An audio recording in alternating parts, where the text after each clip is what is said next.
Hello, and welcome to the final episode of this series of the Book of Refugees podcast.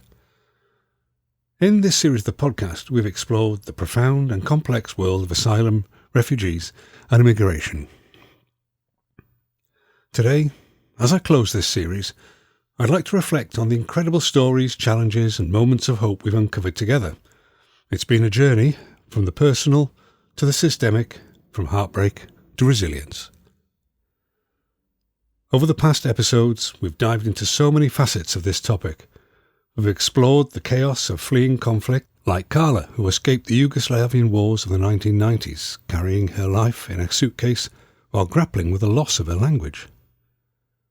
From Monica, we've heard about the slow fade of L1 through language attrition.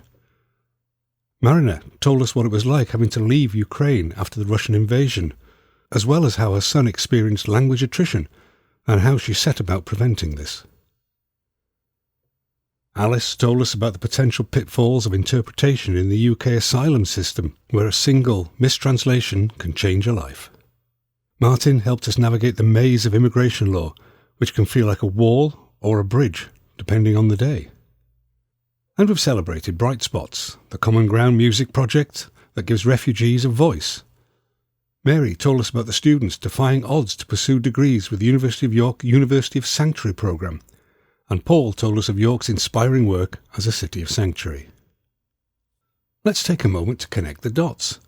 What ties these stories together is the human spirit, resilient, adaptive and creative. Carla and Marina share something with today's asylum seekers, the courage to start over. The loss of her language and language attrition, where your native words slip away in a new land, mirrors the broader loss of home. Yet it also opens doors to new ways of connecting, like through music. The Common Ground Music Project? It's not just about songs.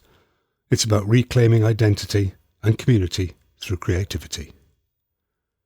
And the students, studying against the backdrop of uncertain legal status, embody determination that humbles me. Then there's York, a city of sanctuary, showing what happens when a community says, "You're welcome here." It's a reminder that systems, immigration laws, asylum processes, don't exist in a vacuum. They're shaped by people, by us. But we've also seen the gaps. Interpreters stretched thin, laws that lag behind human needs, and the sheer scale of global displacement today. So, what can we take away? I've been asked how everyday people can support refugees.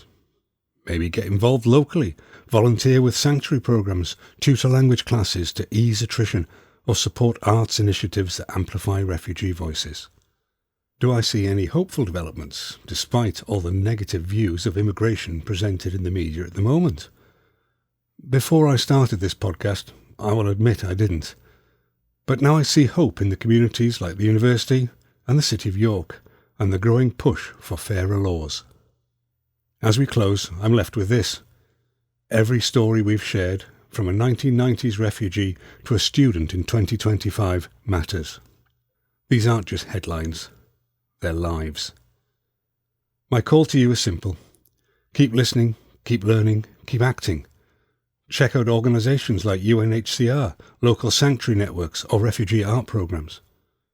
Share what you've learned from this series.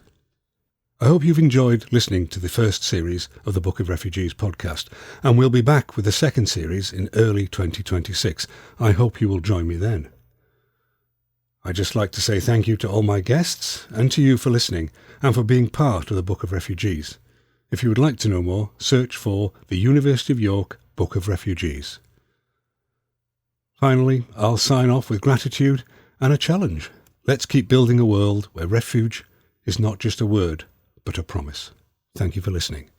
Goodbye.